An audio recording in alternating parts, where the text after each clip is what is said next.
इबरत television network सां गॾु आहियां ग़ुलाम हुसैन ख़ासि केली। हैदराबाद जे नसीम नंगर वारे इलाइक़े मां क़ौम परस्त अॻवान मुर्कजान पीरज़ादे जो मिलियल पखे में टंगियल लाश क़त्ल या ख़ुदकशी इन जी जाच हैदराबाद पुलिस शुरू करे छॾी आहे। पुलिस जे जाच खां पोइ ख़बर पवंदी त इन वाक़े जे पोयां असुलु कारण कहिड़ो आहे।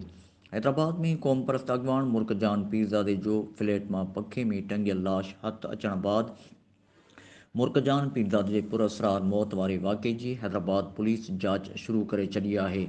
मुर्कजान पीरज़ादे जे मौत जो वाक़ियो क़त्ल आहे या ख़ुदकशी या ॿियो कारण उन जी पुलिस जाच शुरू करे छॾी आहे। मुर्क पीरज़ादे जो लाश पुलिस सिविल अस्पताल हैदराबाद मां पोस्टमार्टम करण बाद वारसनि हवाले कयो, जेके हैदराबाद खां एम्बुलेंस वसीले सिंध जे तारीख़ी शहर माझंद खणी पहुता, जिथे माहौल सोगवार थी वियो। मुर्कजान पीरज़ादे जे मढ़ खे दरगाह शाह अवैस करनीअ जे क़ब्रिस्तान में मिटीअ मां हवाले कयो वियो। जनाज़े नमाज़ में क़ौम परस्त अॻवान दीदार शाम समेत मिटनि माइटनि सियासी समाजी अॻवाननि वॾे तइदाद में शिरकत कई। क़ौम परस्त अॻवान GSN क़ौमी महाज़ जसकम जे अॻवान दीदार शाम चयो आहे त हीउ वाक़ियो ख़ुदकशी न पर क़त्ल थी सघे थो, जंहिं जी शफ़ाफ़ तरीक़े सां हैदराबाद पुलिस जाच करे वाक़े में मुलविस असुल जवाबदारनि जे तह ताईं पहुची उन्हनि खे इबरतनाक सज़ा ॾिनी वञे।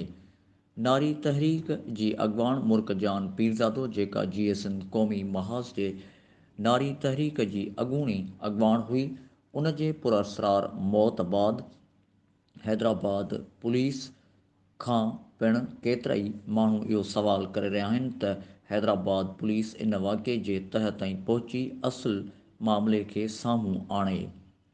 मुर्कजान पीरज़ादे जे वालिद जान मोहम्मद पीरज़ादे जो चवणु आहे त मुंहिंजी न्याणी ख़ुदकशी नथी करे सघे। हैदराबाद पुलिस इन वाक़े जी शफ़ाफ़ तरीक़े सां जाच करे त असुल हक़ीक़त साम्हूं अची वेंदी।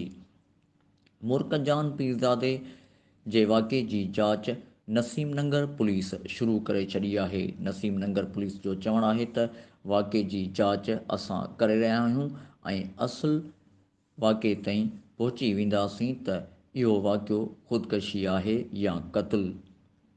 हैदराबाद पुलिस जे जाच शुरू करण खां पोइ हिकु नौजवान सैफ जतोई नाले नौजवान जो वीडियो बयान बि साम्हूं अची वियो आहे, जंहिं इहो चयो आहे त मुर्क परेशान हुई ऐं परेशानीअ सबबि हुन सां इहो वाक़ियो पेश आयो आहे।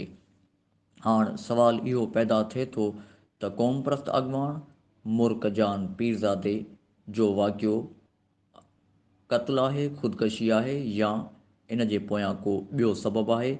इहो समूरो जांच हैदराबाद पुलिस करे रही आहे।